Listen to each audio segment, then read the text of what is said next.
After quite some time since the end of Season 2, it looked like we'd never see any more of the Rings of Power. But today we have official announcement that Season 3 is in the works. What do you mean? What do you mean?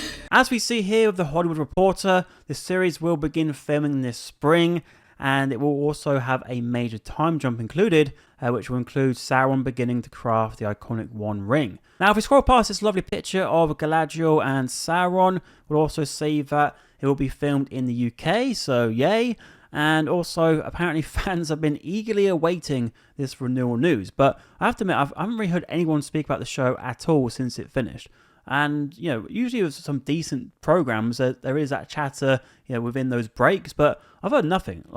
And the thing is, with the first season, some people enjoyed it. I'll admit, I know quite a few people who enjoyed the first season and were happy to see a season 2. But a lot of those people who watched that season 2 thought exactly the same thing. It's like, wow, this is rubbish. Like, finally sort of sunk in, yeah, this ain't that great. And, you know, they could see the potential maybe from the first season. Myself, I've covered this show since the first season. I didn't like any of it. Like, you know, I think each season has maybe its bright moment, but it doesn't mean it's a good show. It's like, it's not equally crap all the way through, but it's still nothing of worth, and that's the problem. And when you think where this is coming from, this is a Tolkien story in this world of Middle Earth, and it's so lacking in quality. It's upsetting, really, because it's like this should be so much better. Like, there should be so much more care taken for a show like this, but instead, no. It's just Amazon have this big program, and they want to really push it as much as possible. And to have a third season, I'm quite shocked, really, because I thought, as it's such an expensive show, you know, the viewership is down from that first season, which isn't great. You'd think hopefully it'd be on the up, but no. And so I did think, as it's been so long since October, like it would actually be cancelled, but it has been renewed. And I'm assuming, I mean, it doesn't say in this article, but I'm assuming that it will be a lot less money this time round than the last time, because surely they can't pump in as much as before, because it's not bringing them any results. Like, it's getting lots of hours viewed in terms of Amazon, you know, Prime Video, but Prime Video is not Netflix. you know, it's not like Max or whatever. Like, it's Prime Video hasn't got a lot of great programs anyway. So something like this, which is a big property, is going to stick out, you know, regardless. Give me the meat and give it to me raw.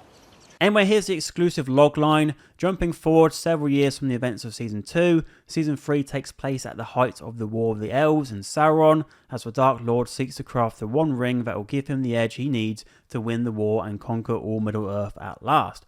There you go. So there's also, obviously, we have the time jump, and the thing is, with a time jump, does it really matter? I mean, in a show where time doesn't really seem to be of any importance, what's a time jump going to do? Like, the amount of times within the story in Season 2 in particular, you think, well, how have you got from here to here? How has that happened now? How is this? How are those people here?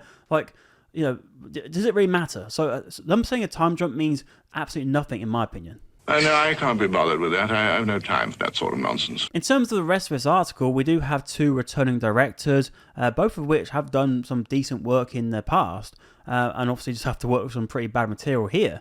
But we also have a new director, that being Stephen Schwartz, who worked on The Boys and The Walking Dead. The Walking Dead, I mean, I've spoken a lot about that on this channel. And The Boys, I mean, The Boys has sort of drifted a bit. I think the first 2 seasons were solid, but the last couple, there's been 2 more, I think. They've sort of been fine. There's sort of just been content. But anyway, so he's joining the roster of directors. The first season of The Rings of Power remains Prime Video's biggest TV premiere, which isn't a surprise. Again, like I said earlier, like, it is a Lord of the Rings show.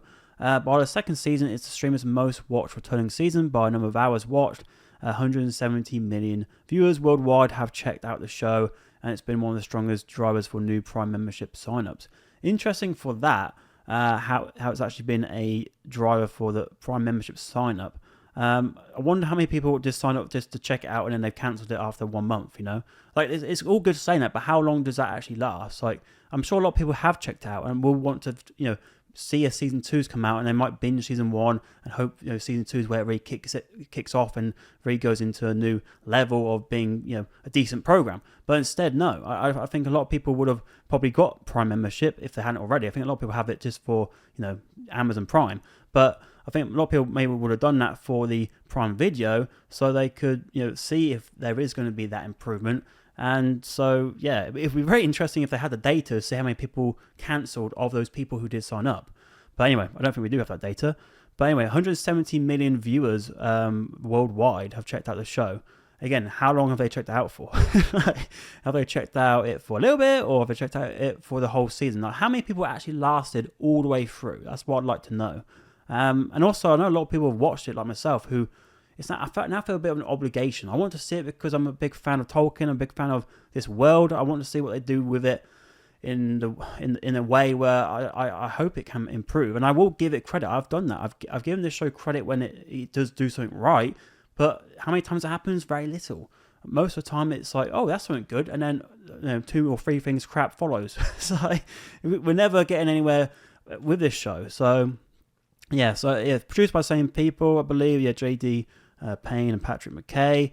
And there you go. I'm sure we'll get some more news soon. Maybe some more casting news as well. I mean, what are they going to do as well? I mean, are they going to bring in some other characters from Lord of the Rings just to get some more of those member berries nostalgia? I mean, possibly.